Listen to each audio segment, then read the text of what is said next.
Bueno. Ah, ¿ahora sí? Muy bien. Compartimos pantalla.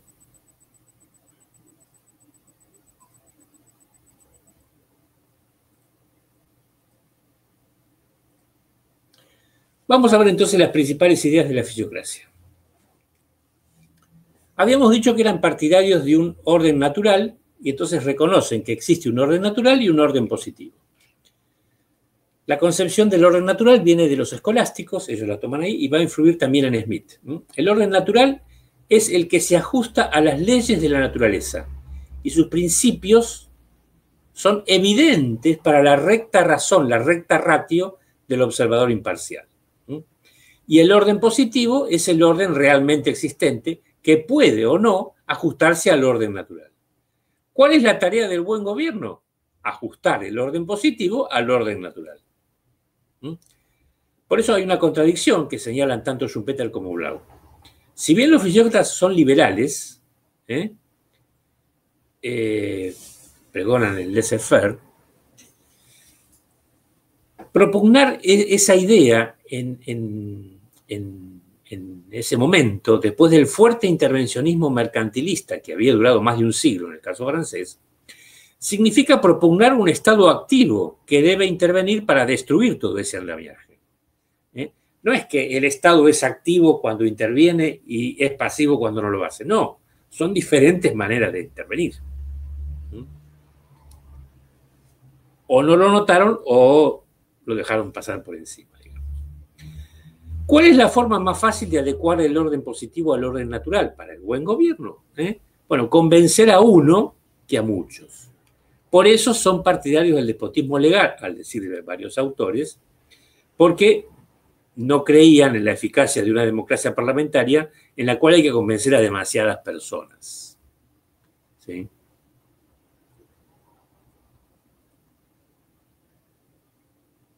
Como todos los pensadores iluministas, conciben una sociedad fuertemente estratificada. Y es natural que así lo sea. ¿Y por qué? Bueno, porque cada clase tiene un rol que cumplir en lo social o en lo económico. Ellos consideran tres clases, de las cuales excluyen a los trabajadores, que casualmente eran la mayoría de la población francesa, trabajadores agropecuarios. La clase propietaria, la clase productora y la clase estéril. Estas son las denominaciones que le dan a las clases. En la pirámide social está la clase propietaria. Esto es, al decir de nuestro escritor David Viñas, los dueños de la tierra. El rey, los nobles y el alto clero. Después tenemos la clase productora, que es la clase fundamental en el análisis fisiocrático, que son los agricultores. Son, digamos, empresarios, agricultores con mentalidad capitalista, como lo menciona Schumpeter, que no son dueños de la tierra. Y finalmente tenemos a la clase estéril, que está compuesta por manufactureros, navegantes, músicos, comerciantes, etc., lo que hoy llamaríamos los sectores secundario y terciario en una economía. Qué nombre feo, clase estéril. No debe entenderse inútil por estéril, sino infecunda. ¿Por qué unos son productores y otros son estériles? Este es el punto central de su teoría. Para los fisiócratas, el único factor que produce riqueza es la tierra. Ya veremos que se contradicen también en esto. Ellos decían esta frase: arrojad una semilla y obtendréis 100. Eso es crear riqueza. Es decir, están entendiendo ese valor que habría como una especie de producto gratuito que da la naturaleza. Cosa que no hacían los miembros de la clase estéril. La clase estéril se limitaba a transformar lo que le entregaba la clase productora, o a lo sumo a trasladarla en el tiempo o en el espacio. Por lo tanto, sobre los hombros de la clase productora descansaba el bienestar de la comunidad. Más o menos como después en Ricardo, sobre los hombros de los capitalistas va a descansar el bienestar de la sociedad industrial. Respecto a los trabajadores, podría pensarse que los del sector agrícola estaban incluidos entre la clase productora y el resto de los miembros entre la clase estéril, o bien que eran una cuarta clase, como dice Schumpeter. En el momento en que escriben los fisiócratas, Francia es una sociedad todavía profundamente feudal, donde el grueso de la población, más del 90%, estaba constituido por campesinos. Los trabajadores urbanos eran poco numerosos, etc. Esto es muy interesante. Es tal vez una de sus contribuciones fundamentales, es su teoría del capital, al analizar cómo debe ser el funcionamiento de una economía, lo veremos en un momento. En su imaginario, ¿cómo funciona la sociedad? Bueno, con ese lema, libertad, desigualdad y propiedad. La libertad es entendida antes que nada en materia económica, para que cada uno actúe de acuerdo con sus intereses. Y esa es una de las primeras máximas que aparecen, las máximas están dentro de la bibliografía que ustedes tienen que ver.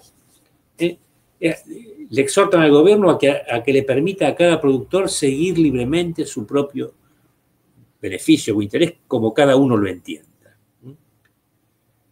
Entonces, por eso Schumpeter entiende que el principio según el cual cada hombre actuando en función de su propio interés asegura o garantiza el máximo beneficio social para una sociedad determinada, que es el principio que habitualmente se asocia con Smith, está esbozado en Quesnay antes que en Smith. Más allá de que Smith no lo toma de Quesnay, lo desarrolla por su propia iniciativa. La propiedad es fundamental, por lo que comentamos hace un rato. El consumo de la clase propietaria es el que pone en marcha el proceso económico. ¿Y por qué? Bueno, porque la clase propietaria, al ser la dueña de la tierra, tiene derecho a percibir una renta, que al gastarla pone en funcionamiento la circulación monetaria. La desigualdad también es fundamental. Hijos de su tiempo, al fin, no creen en una sociedad igualitaria.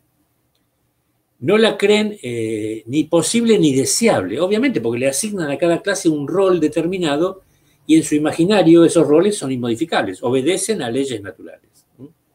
Entonces, ese es un resabio feudal muy fuerte en su pensamiento. El consumo de los propietarios tiene que ser inmediato. Ni bien perciben lo que constituye sus ingresos, tienen que lanzarlo a circular en la economía. Y los que reciben los ingresos por compra de bienes también tienen que seguir consumiendo. El ahorro en su concepción, identificada con atesoramiento, es nocivo para la economía. Y esto es un anticipo del pensamiento keynesiano. Bueno, ese es el esquema del tableau tal como lo hizo François Quesnay, y aquí adivinamos el dibujo. Esto se le dio el nombre del esquema del zigzag. Era una página el tableau. Y en la idea de Quesnay era como nuestros gráficos de hoy, era una forma de simplificar la exposición, pero fue tan atravesada que en vez de simplificarla la complicaba. Veamos ahora su teoría del capital. Para Quesnay y los fisiócratas, el capital es una serie de adelantos necesarios para que la economía produzca. Avance en francés. Es decir, quien invierte su capital es porque ya lo tiene de antes. La traducción española era adelantos o anticipos. Belgrano traducía en las memorias del consulado adelantamientos. Son de tres tipos. Los avances fonciers o avances de suelo o prediales. Son gastos necesarios para que la economía produzca. Por ejemplo, gastos, estoy pensando en términos agrícolas, ¿no?, de la fisiocracia, rotulación, saneamiento, cercados, etc. Son gastos que no se repiten o que si se repiten solo en el largo plazo. ¿Quiénes suministran este tipo de gastos? No los productores, sino los dueños de la tierra. Es el único gasto productivo que hace la clase propietaria. Cuando se realiza un arriendo, esos gastos ya fueron hechos previamente. Entonces, en el imaginario fisiócrata que tenemos un campo dividido en grandes parcelas, propiedad de una clase, arrendadas por largos periodos de tiempo a otra clase que tiene mentalidad capitalista. Bueno, después esto lo voy a explicar después. ¿Por qué son importantes estos avances? Bueno, porque si no existiesen no sería atractiva la tierra para ser cultivada. Y ahí hay una contradicción con la idea de que el único factor productivo es la tierra, porque estos elementos son del capital. Y bueno, y si están ahí, entonces es porque hacen aumentar la riqueza. Otra vez, no lo vieron, o si lo vieron, no lo comentaron. Después tenemos los avance primitives o adelantos primitivos, que serían los gastos en equipo instrumental, arados, edificaciones, herramientas y ganados. Serían bienes que duran más de un periodo. Hoy diríamos bienes de producción o bienes de capital. Estos, ¿quién los suministra? La clase productora. Y fíjense ustedes, hablando del lenguaje técnico, debe constituirse para su mantenimiento un fondo de reserva, que en él los llama intereses de los avances primitivos. Un horror. Y que después, desde Smith, se pasó a llamar simplemente depreciación. Y finalmente los avance anuals, que son los gastos que se consumen en un ciclo típico de producción fisiocrático, que es de un año, que es lo que duraba entonces el ciclo agrícola francés. O sea, gastos que se repiten todos los años, semillas, abonos, alimentos para los trabajadores, etc. Bueno, ¿por qué digo que hay una correspondencia entre la teoría del capital fisiocrática y la que heredan los clásicos y la de los economistas clásicos? Bueno, porque los clásicos van a heredar esta idea, que hoy nos suena bizarra, de que primero hay un periodo de producción donde los capitalistas adelantan esos gastos y después otro periodo de comercialización o circulación donde los recuperan a través de la venta de los bienes. Por lo tanto, el que aporta el capital debe tenerlo previamente acumulado. Hoy no se concibe esto. Hoy se concibe a la economía agrícola como un continuum, digamos. Y si se hace esta distinción es simplemente para fines analíticos. Entonces, en este cuadro vamos a ver cómo la teoría fisiocrática del capital va convirtiéndose en los autores clásicos.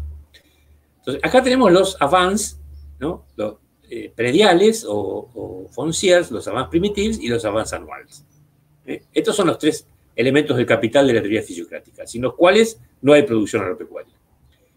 Smith, sobre todo, y Ricardo, que lo hereda, con esa cosa escocesa de economía verbal que lo caracteriza, va a llamar a los avances de la tierra y a los avances primitivos de los fisiócratas capital fijo.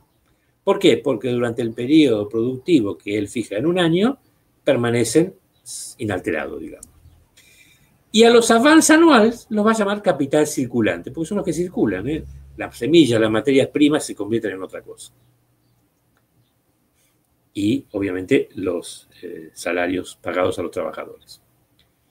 Marx, que tiene una teoría de valor-trabajo, necesita reconvertir este esquema.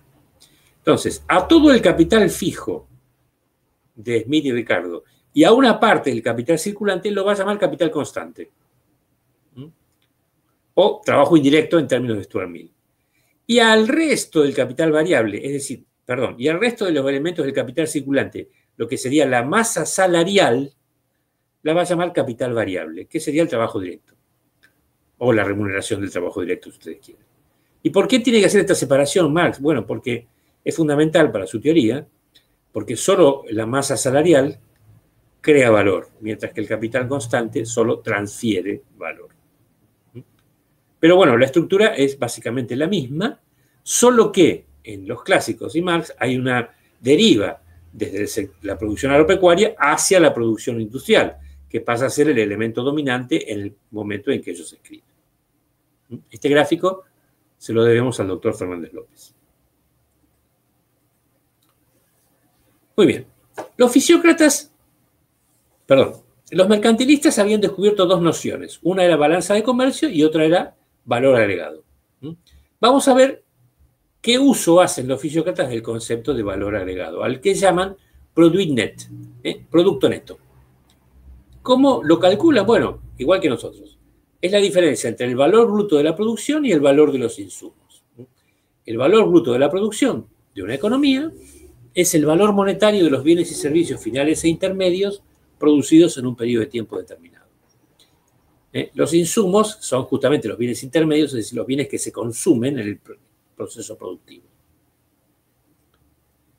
Para ilustrar esta concepción, entonces Quené, que era, como dijimos antes, era un buen dibujante, idea el tabló. De ninguna manera, dice Schumpeter, debemos considerarlo al tabló como el punto nodal de su teoría, sino más bien como algo tangencial o secundario, puesto allí simplemente para ilustrar o hacer comprender mejor algo, lo cual no lo asegura.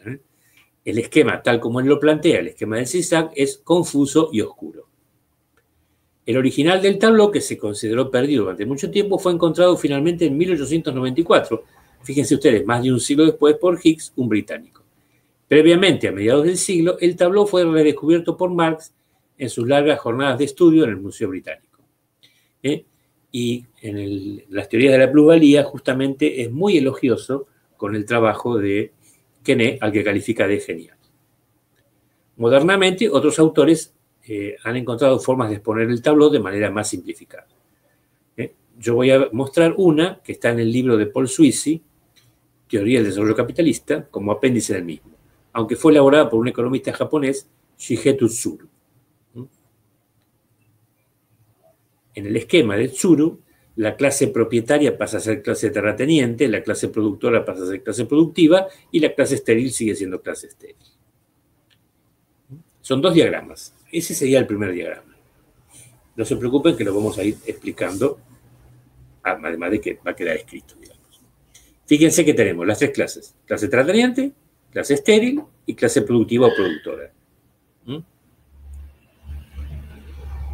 El diagrama 1 lo que muestra sería el inicio del ciclo económico, que sería el final del ciclo económico anterior. La clase terrateniente, C sub T o CT, no tiene nada.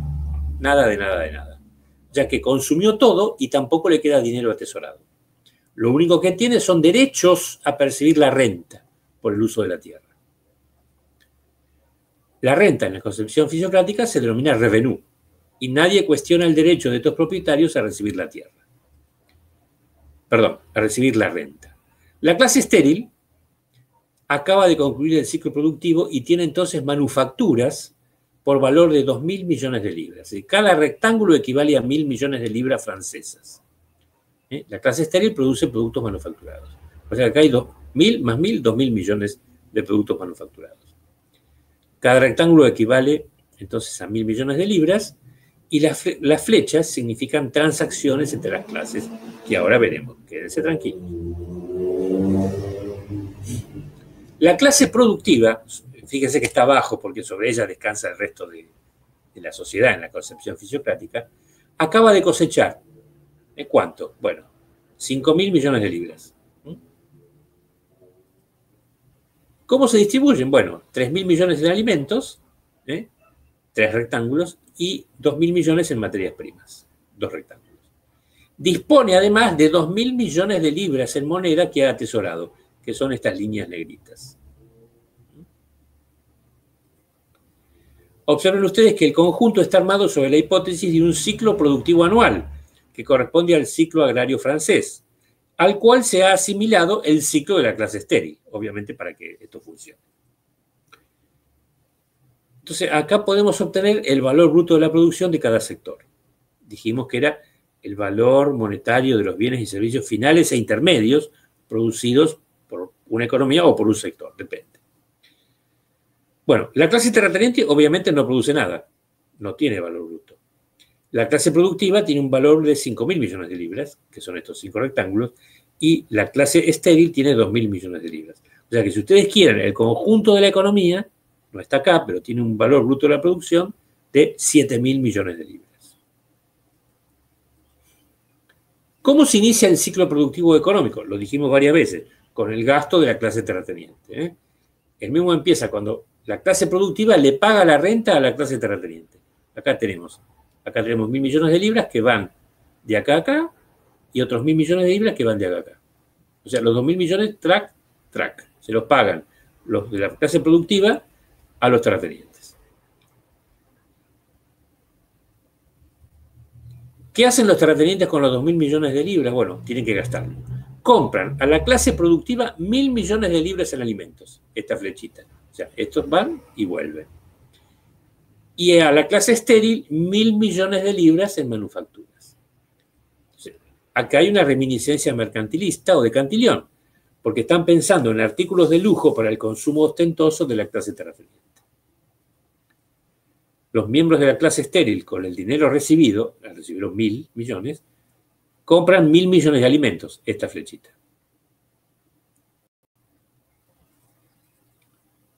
Mientras tanto, la clase productiva, con los 1.000 millones que recibió, compran 1.000 millones de manufacturas. Acá están. Para reponer las que se consumieron durante el proceso productivo.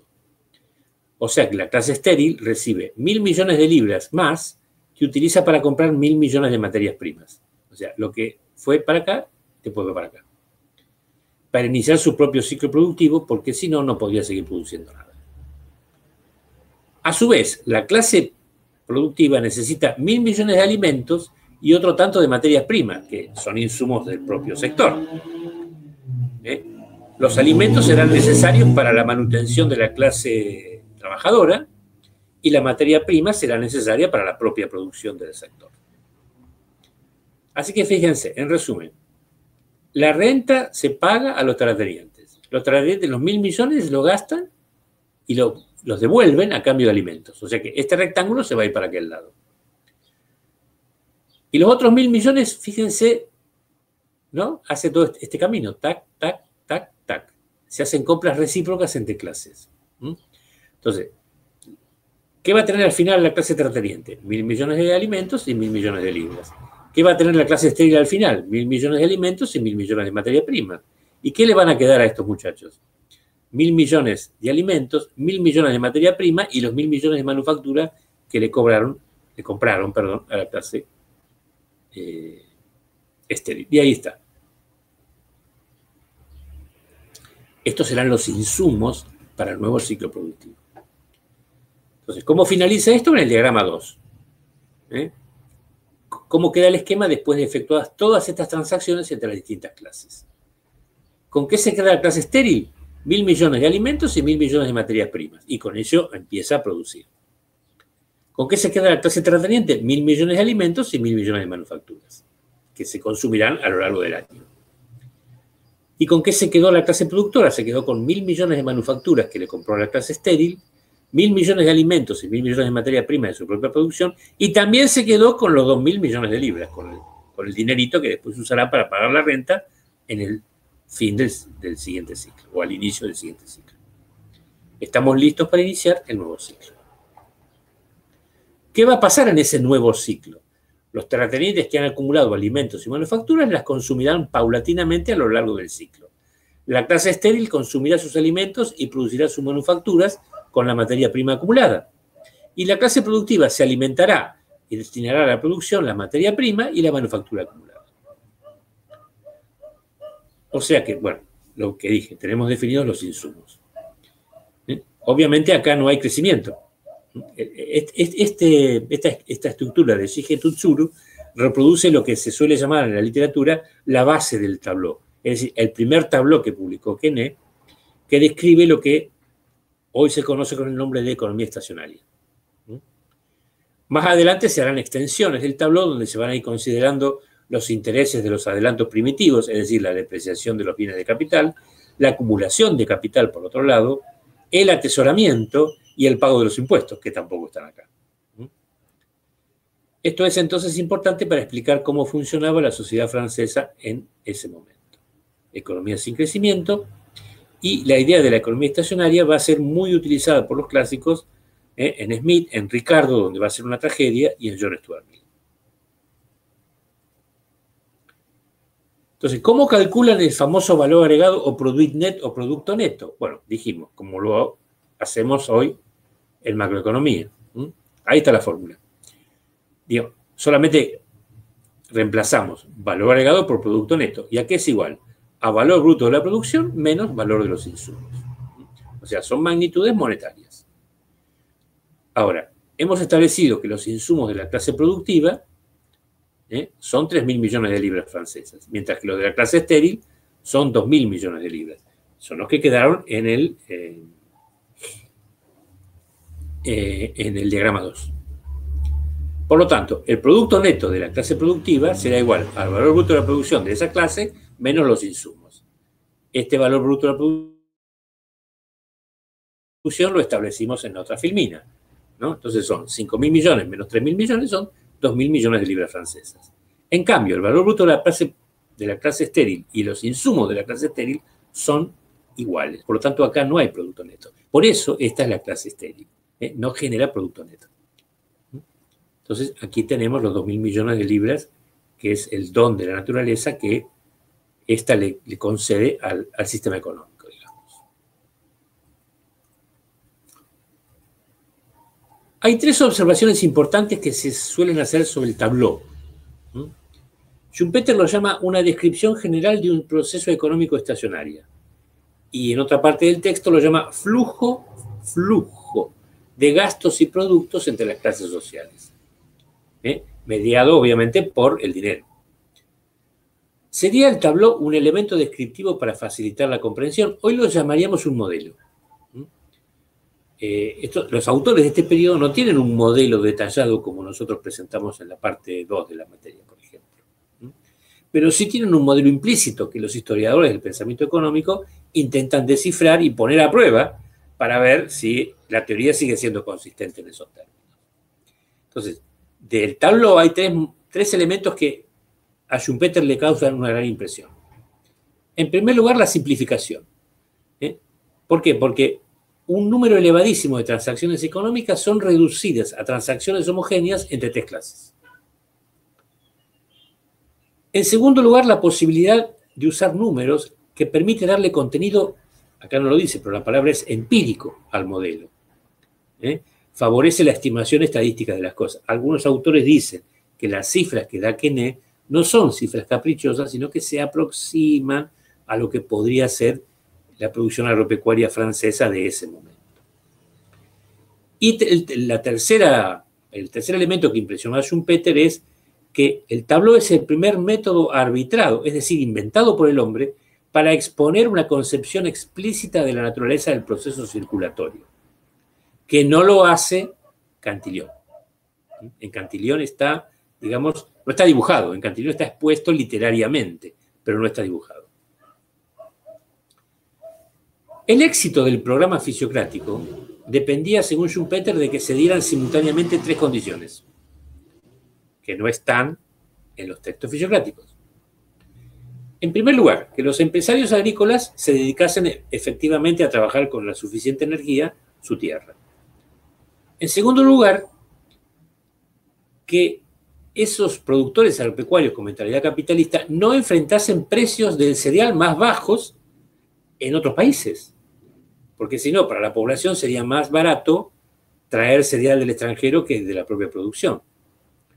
¿Sí? Porque obviamente si sos liberal y querés exportar, también tenés que tener libertad para importar. Y por último, que hubiese abundancia de capital barato disponible para estos empresarios agrícolas, ¿sí? En forma dineraria, por supuesto. La fisiocracia decae porque querían cambiar a Francia, pero sin hacer la revolución. Además, con sus ideas se generaron antipatías, ¿no? En primer lugar, de la clase terrateniente, que eran los que tenían que pagar el famoso impuesto único. Los fisiócratas decían que el único sector productivo era el que genera producto neto, por lo cual se debería gravar la renta en la fuente, es decir, en el momento de la percepción de la misma. Es el impuesto de más fácil recaudación, el que cuesta menos, ¿sí? ¿Y cuándo lo debían pagar los terratenientes? En el momento en que cobraban la renta. En la estimación fisiocrática, por eso no es el diezmo de Vauban, no debería ser mayor a 1/3 de la renta. De aquí viene la concepción liberal de que los impuestos no deberían superar el 33%, el impuesto a la renta. Es una estimación que hacen los fisiócratas. No es una verdad revelada por ningún texto, digamos. Es una opinión. Se ganaron también la antipatía de los miembros de la clase estéril. Primero, porque eran considerados de esa forma. Y segundo, porque el liberalismo que ellos propugnaban destruía los privilegios que muchos miembros de esa clase habían acumulado en la etapa anterior. En ese sentido, Schumpeter dice que la fisiocracia, las tesis fisiocráticas se podrían resumir en dos cuestiones o materias: el laissez-faire y el impuesto único. Otros sectores también se lo pusieron por su carácter sectario. En 1774, dijimos hace un rato, Turgot llega al ministerio. Es convocado no por Luis XV, por Luis XVI, porque este es el año en que cambia el monarca, digamos. La gestión de Turgot solo va a durar 20 meses. Y ¿Qué intenta hacer? Bueno, intenta llevar a la práctica algunas medidas fisiocráticas. Dos, la abolición de algunas aduanas internas. Turgot había sido funcionario aduanero antes. Y permitir el libre comercio de granos, o sea, la apertura a la exportación de cereales. Pero ¿qué le pasa? Tiene mala suerte Turgot. Primero que se logra la antipatía de quienes viven del comercio interno francés. No se puede tener 1 millón de amigos, digamos. Cualquier medida de política económica que se aplique jode a alguien. Eso es casi axiomático. Pero le pasa otra cosa peor. Hay malas cosechas ese año. Hay una cosecha magra, lo cual encarece el precio del cereal.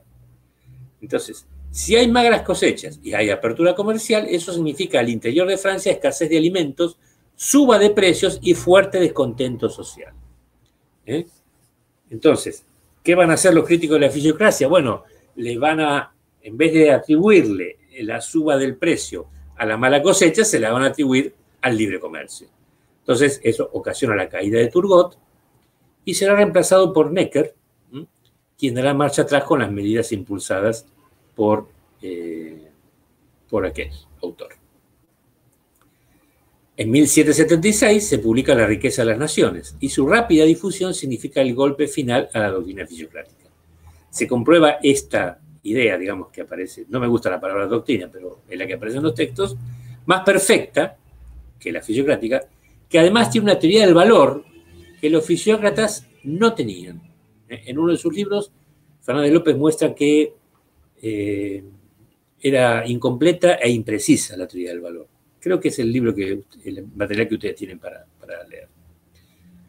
Los fisiócratas, para explicar que un sector tenía valor agregado y positivo y otros no, debían tener una teoría de valor consistente, pero no la tienen. Se limitan a decir o a suponer que de alguna manera todos los salarios y estipendios de dos de las clases se limitan al nivel de subsistencia, la clase estéril y la clase terrateniente. Excepto el precio de los granos, que sería el único bien que tiene precio elevado. En su doctrina, el grano debía tener un precio alto, dijimos antes, buen precio. Porque si los precios dependieran de la oferta y la demanda, habría otros elementos que entrarían en la formación del precio, no solamente de los granos, sino de todos los demás bienes. Obviamente, una teoría del valor tiene que ser consistente para todo tipo de bienes, ya sea bienes producidos o bienes en general. Y por otro lado, su liberalismo no es total, por lo que hemos mencionado hace un rato. Es un liberalismo hasta ahí, digamos. Están de acuerdo en que debe liberarse el comercio mientras el precio de los granos suba, pero no están de acuerdo si sucede a la inversa, porque si los terratenientes recibirían una renta menor con todos los problemas que hemos dicho que eso ocasionaría. También pasa la moda del campesinismo y de la reivindicación de la tierra, a la que hemos hecho referencia a ese fenómeno del ruralismo, y cuando Turgot es destituido vuelve a suprimirse el libre comercio de granos y vuelven a restablecerse ciertas aduanas interiores, que después la revolución intentará destruir y no podrá. Solamente cuando llega Napoleón eliminará las aduanas interiores, para lo cual reorganiza la división de Francia en departamentos que todavía subsisten. Y eso es uno de los logros que está puesto en la tumba de Napoleón en Los Inválidos. En torno al féretro donde supuestamente están los restos de Napoleón, hay con figuras romanas 12 placas donde aparecen los 12 logros que, bueno, que no sé quién los hizo, digamos, pero se consideran los más importantes. Y en el piso de ese mismo salón están los nombres de las batallas que Napoleón ganó. Por supuesto, no están los nombres de las batallas que Napoleón perdió. Hay dos ideas de la fisiocracia que van a impactar directamente en pensadores posteriores, más allá de la cadena de influencias que hemos mencionado. Una es la idea del impuesto único, que va a ser tomada por un estadounidense, Henry George, con su libro Progreso, Poverty, Pobreza y Progreso, donde los males del mundo, digamos, para Henry George, vienen de la renta de la tierra, y por eso propone eliminar todos los impuestos y reemplazarlos por un impuesto único a la renta de la tierra.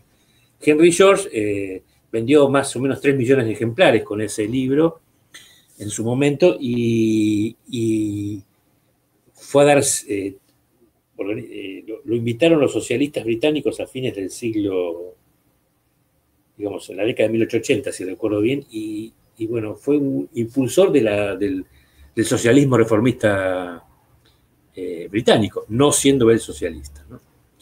Y la matriz de insumo-producto, que se va a concebir en la década de los 40 por el ruso-estadounidense Vasily Leontiev, la matriz input o output, o la tabla de relaciones intersectoriales, que en el prólogo del libro, Leontiev dice que claramente está inspirada en la matriz de insumo, perdón, en el tableau économique de Quenet.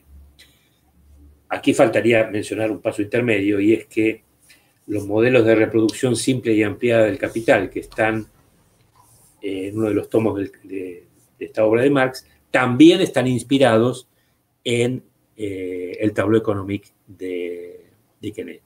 Y el último dato: los franceses, muy nacionalistas ellos, llaman a su sistema de cuentas nacionales tableau économique, como diciendo, muchachos, esto lo inventamos nosotros, no se olviden.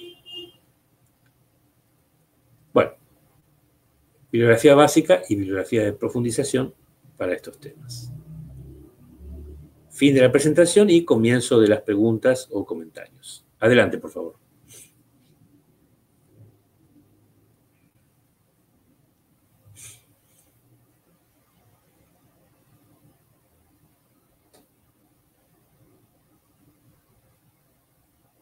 ¿Siguen ahí?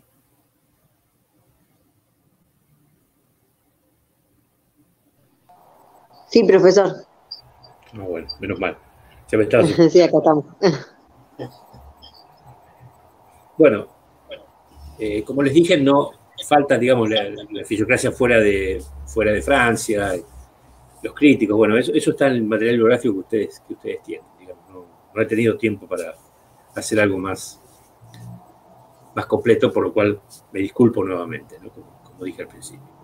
Pero bueno, esto más o menos cubre los elementos más importantes de la fisiocracia, que son también los elementos que van a perdurar en otros autores posteriores, ¿no?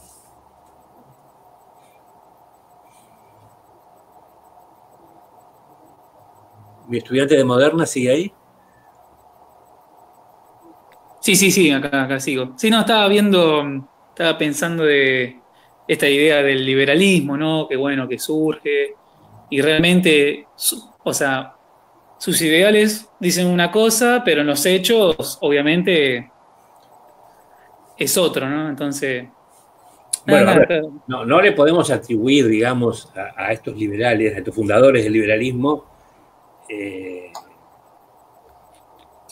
¿cómo decirlo? O sea, ellos no podían vislumbrar lo que Marx llamó la ley de la concentración, por ejemplo, y centralización de la industria. Claro. En ese momento. No, obviamente lo mismo a los liberales modernos sí se los podemos achacar, porque claro. negar eso es caer en una falacia seria, digamos. Uh-huh. Pero...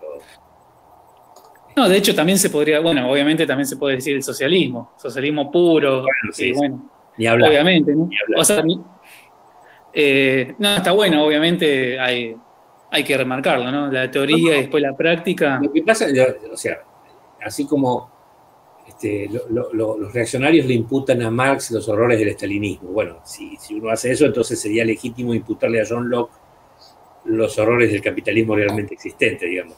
Yo realmente no lo creo, ¿no? Pero, digamos, si una imputación es razonable, la otra también, quiero decir. Sí. Sí, no, tal cual. Sí, Locke, yo lo leí y me gustó, pero bueno, obviamente, o sea, la forma de estado de naturaleza, de estado civil, está bueno, pero bueno. ¿El segundo resultado de gobierno? Claro. Claro, la forma expositiva de John Locke es extraordinaria, aparte la claridad que tienen los clásicos, digamos, ¿no? O sea, tal cual. Ningún liberal moderno podría expresarse en los mismos términos que John Locke. Porque hay hasta cierta inocencia, diríamos. Sí, tal cual, es verdad. Como Rousseau, en el discurso sobre el origen de la desigualdad entre los hombres. Uh-huh. Digamos, bueno, ¿Cuándo empezó la desigualdad? Cuando un señor dijo, esta tierra es mía, y los otros fueron tan estúpidos, dice Rousseau, que le creyeron. Tiene que haber sido más complejo que eso, digamos, ¿no? Bueno, pero Locke dice, bueno, las personas nacen básicamente con propiedad privada porque agarran una flor y ya son dueños de esa flor. Entonces, o sea, es No, bueno, interesante. no, Lo que pasa es que él no ve que otra persona puede y la puede no es tan expropiar, ¿no? sencillo, no es tan sencillo. No es No, bueno, agarrar una flor, claro, es trabajar sobre la flor. claro, tal cual, tal cual. Lo que justifica la propiedad privada es el trabajo que se hace sobre la misma. Claro. Lo que pasa es que después viene Marx y te dice, no, vinieron unos tipos, sacaron a eso, lo sacaron de su medio de producción y lo pusieron a laborar en una fábrica. Sí, sí, sí. Entonces, La idea de acumulación originaria. Sí. claro, claro, es... ah. Pero bueno, no caigamos en anacronismos, digamos. No, no, tal cual, tal cual, tal cual, tal cual. Sí, no, obvio, obvio, no, no. Eso es pecado, ¿no? Acá. No. Para un historiador es un crimen. No, no. Acá. Para la charla de café sí, pero no, para acá no. Ah, claro, totalmente. Bueno, ¿alguien pispeó si ya subieron las notas?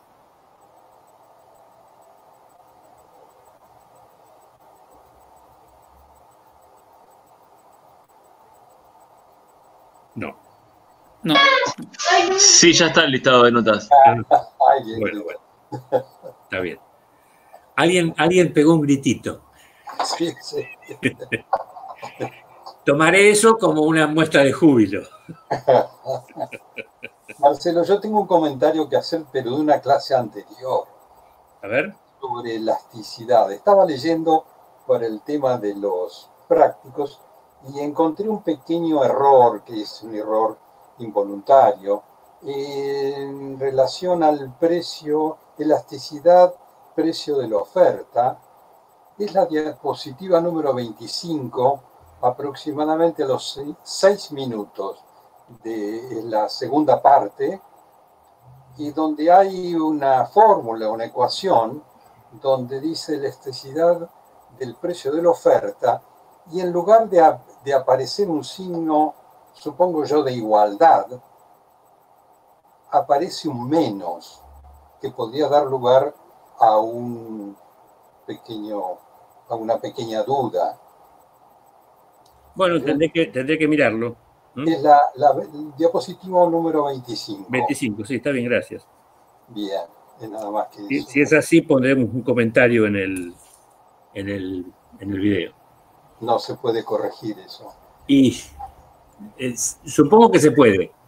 Confieso en mi ignorancia, no sé cómo. Creo que hay que volver a grabar la diapositiva, pero no sé cómo. Bien. No sé cómo. Supongo que debería figurar el signo de igualdad entre los dos términos de la ecuación y figura como menos. Digamos, y puede ser, sí. Y puede ser, sí. Como dice tu Sam, puede fallar. Pero usted es un pescador de pequeños... Sí. Bueno, de perlitas. De perlitas. Sí. Son las costumbres de corregir textos. Sí. Lo entiendo porque yo soy igual, soy asqueroso. Claro, uno se habitúa a ver el mínimo detalle, ¿no? Sí. A varios que corregí. Dios mío. Quiero creer que es por el apuro, pero tenía 72 horas. La ortografía es horrorosa, sin acentos, así que a algunos les pedí por favor que por la salud visual del corrector la próxima vez escriban un poquito mejor, en fin. Por suerte fueron pocos. Bueno, ¿no hay preguntas entonces sobre esto?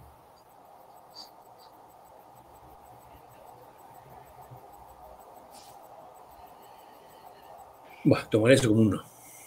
Vamos a terminar la grabación.